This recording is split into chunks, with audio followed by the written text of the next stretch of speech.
오늘은 영화를 열어 무엇을 보고 무엇하려고 영화를 열어야 할까라는 제목으로 말씀을 전합니다. 우리 영화를 열어가지고 무엇하려고 영화를 열어야 이겁니다. 예수를 믿고 성령으로 세례받아 거듭난 성도는 돕는 천사를 보아야 됩니다. 성경 신구에 보면 믿음의 사람들은 천사를 보고 천사의 도움을 받은 사례가 많이 증명되어 있습니다. 천사를 대접하는 아브라함은 축복의 근원이었습니다. 그는 다른 사람들에게 축복을 나눠주기를 좋아했습니다. 손님을 극진히 대접했습니다. 어느 날 낯선 사람이 셋이서 길을 지나가는 걸 보고 자기 집에 쉬었다 가라고 하면서 정성껏 대접을 했습니다. 믿음의 사람의 특징은 사랑이 많다는 것입니다. 손님 대접하기를 잊지 말라. 이로써 부지 중에 천사를 대접한 이들이 있었느냐. 히브리서 13장이죠. 자신은 얼마나 다른 사람들에게 친절을 베풀고 대접하는가 생각해 봅시다. 아브라함이 대접한 세 사람은 단순히 나그네가 아니라 하나님과 그의 사자들이었습니다. 하나님께서는 기한이 이르면 사라에게 아들이 있게 될 것을 말씀하십니다. 하지만 사라는 이 말을 듣고 웃습니다. 나이가 많아 경수가 끊어진 자기에게 어떻게 아들을 낳을 수 있겠냐고 생각했던 것입니다. 이에 하나님께서는 사라가 웃는 것을 하시고는 아브라함에게 자신에게 능치 못한 일이 있겠냐고 하시면서 반드시 그녀에게 아들이 있을 것이라고 말씀하셨어요. 하나님은 능치 못한 일이 없어서 하나님 환담 하는 거예요. 믿으세요. 하지만 사라는 두려워서 자기의 웃는 것을 시인치 않았습니다. 비록 사라가 하나님의 말씀을 믿지 못할지라도 하나님께서는 그분의 약속을 실행에 옮기십니다. 이건 우리의 불신에 결코 하나님의 약속을 무의로 돌릴 수 없다는 사실을 보여줍니다. 그래서 우리는 더더욱 하나님의 약속을 신뢰할 수가 있는 것입니다. 아브라함 수가 롯은 소돔에서 구출시키는 천사입니다. 천사들이 소돔의 멸망을 알리고 롯을 구출합니다. 창세기 19장 1절 2절에 보면 저녁 때 두 천사가 소돔에 이르니 마침내 롯이 소돔 성문에 앉아있다가 그들을 보고 일어나 영접하고 땅에 엎드려 절하며 이르되 내 주여 돌이켜 종의 집으로 들어와 발을 씻고 주무시고 일찍 일어나 갈 길을 가소서. 그들이 이르되 아니다 우리가 거리에나 밤을 세우리라. 소돔과 고모라의 죄악을 보고 심판할 거라는 말씀을 듣고 롯의 가족들은 어떤 반응을 보였을까요? 창세기 19장 12절 13절을 보세요. 그 사람들이 롯에게 이르되 이외에 내가 속한 자가 또 있느냐? 내 사위나 자녀나 성중에 내게 속한 자들은 다 성 밖으로 이끌어내라. 그들에 대한 부르짖음이 여호와 앞에 크므로 여호와께서 이곳을 멸하시려고 우리를 보내셨나니 우리가 멸하리라. 이미 천사가 지금 소돔과 고모라의 폭도들의 눈을 멀게 하셨습니다. 조만간 이 심판이 임하게 될 것입니다. 그리고 롯으로 하여금 이 소식을 그의 가족들과 그에게 속한 자에게 알리게 하셨습니다. 그래서 롯은 먼저 그의 딸들과 정혼한 사위들에게 알렸습니다. 사위들은 이 소식을 듣고 어떤 반응을 보였을까요? 창세기 19장 14절입니다. 롯이 나가서 그 딸들과 결혼할 사위들에게 말하여 이르되 여호와께서 이 성을 멸하실 터이니 너희는 일어나 이곳에 떠나라 하되 그의 사위들은 농담으로 여겼더라 그래요. 그러니까 요즘에 사람들 다 그렇잖아요. 영적으로 깨어있는 사람 아니고는 사위들은 심판에 대한 소식을 농담으로 들었습니다. 이 단어가 앞에서 살펴보면 이삭이라는 이름과 어근이 같은데 비웃었다는 의미입니다. 임박할 심판을 알려고 그 심판에 피하여 구원을 받을 수 있는 길을 가르쳐 줬는데도 비웃는 이들의 운명은 어떻게 될까요? 이 영안이 닫혀가지고 안 들리는 거예요. 예. 이뿐만 아니라 천사들이 심판의 긴급성을 알리며 재촉하였는데도 이 가족들은 지체하고 있었습니다. 창세기 19장 15, 16절을 보기를 바랍니다. 동틀 때 천사가 롯을 재촉하여 이르되 일어나 여기는 내 아내와 두 딸을 이끌어내라. 이 성의 죄악 중에 함께 멸망할까로다. 그러나 롯이 지체하며 그 사람들이 롯의 손과 그 아내의 손과 두 딸의 손을 잡아 인도하여 성 밖에 두니 여호와께서 그에게 자비를 더하심이었더라. 누가 기도해가지고 아브라함이 기도해가지고 그러면 이들이 왜 지체했을까요? 하나님이 강제적으로 이끌어내지 않으면 안 될 정도에 왜 지체했을까요? 그 이유는 이 본문에 나타나 있지 않지만 정확적으로 정황적으로 그때 상황으로 이렇게 보면 신약성경이나 소돔과 고모라에 관련된 표현을 볼 때 그때까지 소돔과 고모라에 쌓아놨던 재물, 지위, 이 사건을 통하여 이성의 사람들을 인정해 주지 않음에도 불구하고 그것에 대한 미련 때문이었습니다. 그러니까 세상에 소망을 뒀다는 얘기예요. 그러니까 그게 아까워가지고 거기서 나오지를 못했다는 거예요. 다시 한번 창세기 19장 17절에 보면 강제적으로 그들을 이끌어낸 후에 그 사람들이 그들을 밖으로 이끌어낸 후에 이렇게 도망하여 생명을 보존하라. 돌아보거나 머물지 말고 산으로 도망하여 멸망을 면하라고 그랬습니다. 그러니까 거기 별것이 있어도 생명보다 더 중요한 거 아닐까? 천사의 말대로 그대로 했으면 완전히 살았어요. 예. 우리 하나님의 말씀대로 순종을 해야 됩니다. 그래야 여러분 삽니다. 생명이 보존돼요. 하지만 그것이 영안이 열린 사람이에요. 하나님의 말씀에 순종하는 사람이에요. 하지만 강제적으로 끌어내 생명을 구원해 주었음에도 불구하고 이 말을 믿지 못하고 뒤를 돌아본 한 사람이 있었어요. 그가 누구일까요? 바로 노세 아내입니다. 아마 노세 아내는 육적인 세상적인 사람이었던가 봐요. 부귀영화 공명을 아주 중요하게 여기는 하나님의 말씀보다도 영안이 닫힌 그 사람이었어요. 그래서 노세 아내가 뒤를 돌아봤다네요. 야곱의 아프간 강가에서 받는 하나님의 사자 창세기 32장 24절 28절에 야곱은 홀로 남았더니 어떤 사람이 날이 새도록 야곱과 씨름하다가 그 사람이 자기가 야곱을 이기지 못함을 보고 야곱의 허벅지 관절을 치매 야곱의 허벅지 관절이 그 사람과 씨름할 때 이골되었더라. 그 사람이 가로되 날이 세대하니 나로 가게 하라. 야곱이 가로되 대신 내게 축복하지 않으면 가게 하지 아니하겠느라. 그 사람이 그에게 이르되 내 이름이 무엇이냐. 그가 가로되 야곱이니이다. 그 사람이 이르되 내 이름을 다투는 야곱이라 부를 것이 아니요 이스라엘이라 부를 것이니 이는 내가 하나님과 사람을 더불어 겨루 이겼습니다. 혼자 쭈그리고 상황을 살피고 있는데 갑자기 건장한 사람이 나타나 덤벼들었습니다. 그 사람은 자기를 죽일 기에서 달려들었습니다. 야곱은 이제 목숨을 걸고 살아남기 위해 전력을 기워 그 사람을 데리겠습니다. 엎치락 뒤치락 넘어지고 쓰러지며 밤새도록 야보강을 건너가라고 씨름했어도 야곱은 어마어마한 결단의 각오를 가지고 살아남겠다는 요로 이 사람과 싸웠는데 아침에 해가 들어가니까 이 사람이 하는 말이 나는 이제 가야 되겠다. 그러니까 가만히 야곱의 생각을 보니 보통 사람은 아닌 것 같거든요. 그래서 저에게 복을 주지 않으면 당신 놓지 아니하겠느라. 내 이름이 뭐냐 야곱입니다. 꾀둥이라는 겁니다. 사기꾼이라는 말입니다. 이제부터는 내 이름 야곱이라 하지 말고 이스라엘이라 하라. 하는가 시도하여 이긴 자라고 하라. 그러고 난 다음에 그 사람이 야곱의 허벅지 관절을 쳤으면 허벅지 관절이 얼그러져가지고 금이 떠나고 일어나면 절름발이가 됐어요. 이제 장애인이 돼버린 겁니다. 도망가지도 못해 이제. 다리가 허벅지 관절이 어긋나가지고. 창세기 30장 3절을 보면 이러면 야곱이 그곳 이름을 분이라 하였으니 그가 이를 내가 하나님과 대면하여 보았으나 그 생명이 보존됐다미라. 하나님의 대면했는데 야곱이 죽지 않았습니다. 근데 이제는 도망칠 수가 없어요. 앞에는 형이 400인을 거느리고지요. 뒤에는 외삼촌과 다시 경계를 넘지 않게 하던 언약을 맺었죠. 이제 마지막 다리를 의지해서 도망치려고 처자를 강 건너놓고 보내가지고 이 편에 기다리고 있다가 전륜불에가 돼서 장애인이 돼버렸어요. 못 도망가요. 하늘 의지하지 않으면 살 수가 없는 상태 같은 겁니다. 꽤 많고 교활하고 욕심장이 야곱은 죽고 지덩이 이스라엘로 태어난 것입니다. 허벅지 관절이 어그러져서 자신을 신뢰하지 못하고 하나님만 의지하게 된 것입니다. 하나님의 도움 없이 살 수가 없는 존재가 된 겁니다. 여기서 야곱은 전륜발해가 된 후 비로소 자기의 모든 과거의 야곱의 사역은 끝나고 만 겁니다. 그래서 여러분 예수 믿고 죽고 예수를 태어나가 성령 집에 인도받아서 예수님의 인생 살으라고 그러는 거예요. 그러니까 여러분들은 이제 과거에 이런 육적인 모든 삶은 끝나고 이제 예수님의 인생 사는 거예요. 꽤 많고 교활하고 남자를 속이던 야곱은 이제 막다른 골목에서 완전히 죽었습니다.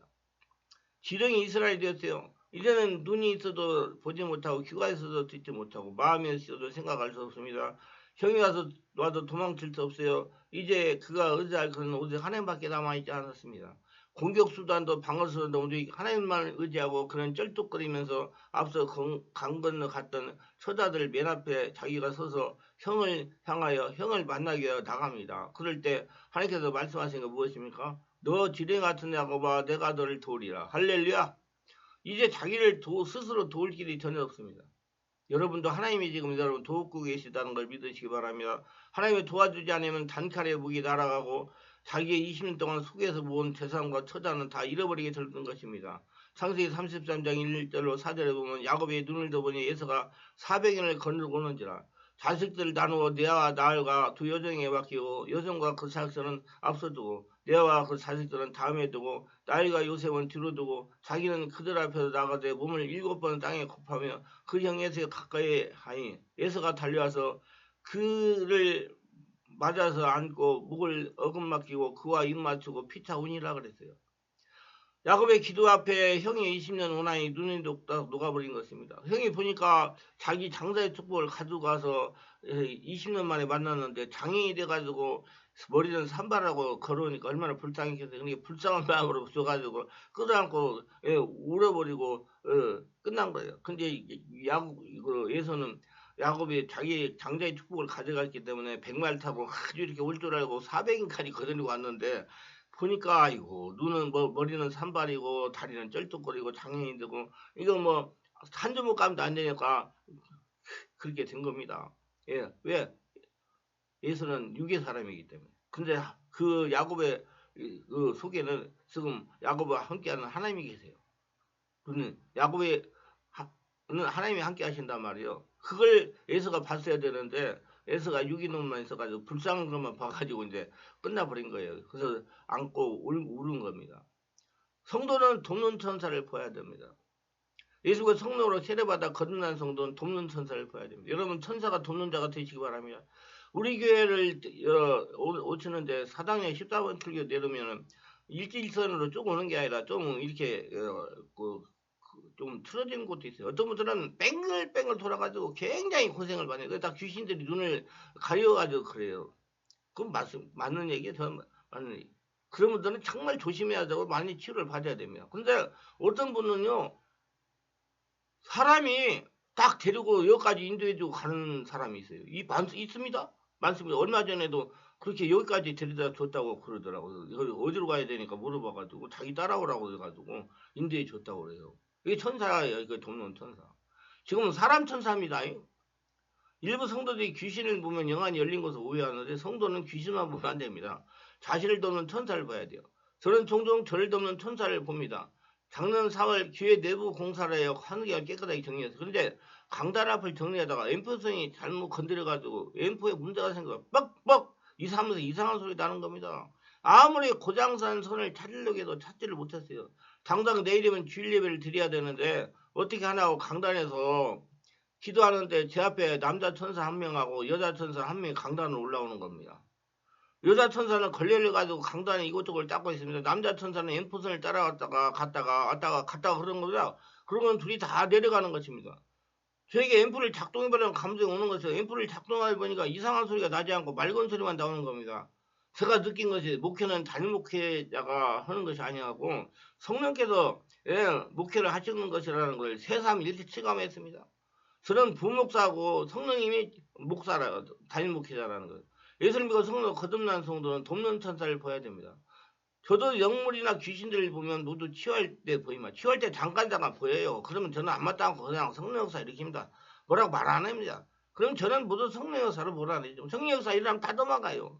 보인 것은요 도망가려고 보이기 때문에 이거 말할 필요 없어요. 그럼 막 입도 안 하게 말해가지고 자기가 무슨 신령한 것 같이 뭐 어디가 붙었다 뭐가 붙었다 무슨 뭐가 있다 우리 그러는 그건 그건 잘못된 사람이에요. 그거 자기한테 보여줬으면 그거 쫓아내라고 보여주는 거예요. 그러니까 쫓아내지 못하면 봤다고 말할 필요가 없어요. 그러면 얼마나 성도가 괴롭겠어요. 힘들고요. 가끔가다 지방에서 올라오신 분들 얘기들 뭐 담임 목회자가 뭐 자기한테 무슨 귀신이 있다 무슨 귀신이 있다 무슨 있다고 했는데 그럼 내가 그렇게 있으면 어떻게 쫓아내줘야지. 그러니까 자기 불안 두려움이 찾아와가지고 잠도 제대로 못 자다가 헐 수 없이 서울로 올라왔다는 거예요. 그런 사람이 되면 안 됩니다. 그건 귀신이 열어준 영화예요. 성령으로 거듭난 성도의 귀신이 보이는 것은 쫓아내라고 보여주시는 것입니다. 쫓아내고 쫓아내주라고. 성령의 역사는 교회 시대인 지금은 성령이 보이시는 것을 보고 성령의 음성을 들으면서 성령이 이끌림을 받아야 됩니다. 사도행전 10장 9절로 23절에 보면 하나님께서는 베드로 사도에게 환상을 보여주셨습니다. 그래서 하셔가지고 그로 인해 그가 지금까지 가지고 있던 이방인들에 대한 고정관념을 깨뜨리게 하셨습니다. 왜냐하면 이때까지도 베드로 사도는 비롯한 많은 유대인의 제자들이 이방인들과 교제를 부정하려고 했기 때문입니다. 또한 이러한 유대인들의 고정관념이 깨어지지 않는 한 모든 민족을 주님의 자녀 곧 거룩한 주님의 귀에 성도로 삼는 이런 불가능이기 때문에 그걸 전부 다 깨뜨려가지고 이제 모두 다 구원의 대상, 예수를 믿어야 되는 대상이라고 알려준 겁니다. 그래서 이것을 아셨던 주님께서는 베드로의 사도에게 거듭에서 동일한 환상을 보여주심으로써 한 번 보고 다시 보여주심으로써 베드로 사도가 유대인으로서 지금까지 가지고 있던 고정관념을 깨뜨리고 기꺼이 고넬료가 보낸 사람들과 함께 고넬료 집안 사람들에게 말씀 전하고 세례 베풀고 그들과 성도의 규제를 나누게 하셨던 것입니다. 그래서 이방인 집에서 성령 역사가 일어난 거예요. 그의 천사를 통해 환상 중에 고넬료에게 너의 지금 사람들은 요파에 보내어 베드로라는 시몬을 청하라 지시하셨습니다. 여기서 알고 넘어야 가야 할 것은요. 성령으로 거듭난 이방인은 천사를 통해서 하나님의 음성 뜻을 알려주십니다. 그래서 고넬료는 천사를 통해서 알려줬어요. 하나님께서 그 이튿날 고넬료가 보낸 사람들 요바에 가까이 이르렀을 때 베드로에게 환상을 보여줍니다. 베드로는 직접 성령의 인도를 받아 성령이 보여준 환상. 이거 정말 중요한 것입니다, 여러분. 여러분 지금 성령으로 깨닫고 성령으로 보이는 환상을 보고 성령과 대화하고 성령의 계시를 받아 움직이는 그 사람이 되어야 이제 예수를 주고 예수 태어나가지고 성령이 지배받는 복음으로 은혜 받는 사람이 되는 것입니다. 근데 지금 예수 믿고 거듭났는데 자꾸 사람에게 기대고 사람한테 뭐라 물어보고 사람의 지시를 받아 하려고 한다면 지금 아직까지도 초등학문 율법주의자 아담이 완전히 없어지지 않은 겁니다. 이게 성령으로 깨달아져야 돼요. 그래서 성령께서 베드로에게 환상을 보여줬습니다. 이때 시각은 제6시로 지금 우리 식으로 하면 정오였습니다. 이때 베드로 사도는 시장함을 참고 지고 올라가 기도하고 있었습니다. 기도 시간이었기 때문에. 근데 이렇게 기도할 때 베드로 사도는 황홀경에 빠졌습니다. 그는 기도에 빠져들었어요. 기도에 깊은 집중하여 오직 주님과 신령한 교제의 기쁨을 젖어들었으며 그리고 이처럼 황홀한 중에 베드로의 사도는 환상을 보았습니다. 이때 그는 눈앞에 하늘에서 열리고 한 그릇이 자기 앞에 내려오는 걸 보았습니다. 그가 그를 보니 땅에는 각종 네발가 된 짐승과 기는 것과 공중에 나는 새들의 것이었습니다. 사도 놀라서 이것들을 바라봤습니다. 그러던 중에 하늘에서 베드로야 일어나 잡아먹어라. 예, 사도행전 10장 13절에 말씀하는 소리가 들렸습니다. 그러자 베드로 사도는 주여 그럴 수 없느라 내가 속되고 깨끗하지 아니한 것은 결코 내가 먹지 않겠다. 사도행전 10장 14절에 대답했습니다. 그것도 주저하니 즉시로 그가 대답했습니다. 그가 하나님께서 잡아먹으라는 할 말씀에 그럴 수 없습니다. 지금까지 제가 얼마나 철저하게 하나님께서 우리에게 명하신 정결규제를 지켜내요. 율법을 지켜내고 자랑스럽게 말할 정도였습니다. 우리는 이때 베드로 사도처럼 하나님께서 지금 내게 주시는 환상이나 성경 말씀이나 여러 일들을 무슨 뜻이 의아해야 합니다. 그것을 깊이 헤아려야 됩니다. 그리고 그때 하나님의 뜻을 깨닫고 확신하게 될 때에는 그 뜻이 즉시 순종해야 됩니다. 그럴 때 우리는 우리를 통해 하나님의 뜻이 이루어지는 하나님의 큰 능력의 손길을 체험하게 됩니다. 마침 그때 고넬료가 보는 사람들이 시몬의 집 앞에 문 앞에 서가지고 베드로사를 부르는 것이었습니다. 또한 그때 성령께서 그에게 또 두 사람을 너를 찾으니 일어나 내가 의심하지 말고 가라 내가 그들을 보냈느니라. 사도행전 10장 19에서 20절 말씀하시는 거죠. 이게 무슨 명확해졌어요. 고넬료는 천사가 알려줬고 베드로는 성령이 직접 알려주셨고 그러니까 여러분들은 성령으로 직접 알고 깨닫게 하는 사람이 되어야 됩니다. 예수님의 성령으로 거듭난 우리는 이제 하나님께서 보여주는 걸 보고 성령의 음성을 듣는 등 성령의 이끌림을 받아야 되면 됩니다. 영안에서 무엇보다 중요한 것은 자신이 초라함을 정확하게 볼 수 있는 눈이 열려야 되는 것입니다. 그래서 자신을 정확하게 보고 성령으로 자꾸 치유해가지고 온전히 하나라 성전이 돼서 하나님의 눈으로 세상을 바라보시기를 예수님을 축원합니다. 기도를 성령으로 바르게 하면서 성령으로 세례받고 성령의 불을 받아 성령의 충만함으로 바른 영안을 열어 하나님 나라 천국을 바라보면서 은혜를 받으면서 살아가려고 마음먹는 성도는 우리 충만한 기도 올라 검토에 하고 있는 성령 치유 온몸 치유 집회에 참석하시면 원하는 것이 빨리 이루어질 것입니다. 기도합니다. 오늘도 저의 설교를 끝까지 들으신 분들을 축복할 수 없어서 특별하게 구독, 좋아요, 알림 설정하신 분들 기억하시고 하늘으로 충만하게 채우 날마다 하나님의 눈으로 세상을 바라보며 기적을 체험하며 살아계신 하나님을 증명하며 하나님의 복을 거둬들이며 살아가게 하옵소서. 예수님의 이름으로 기도합니다. 아멘.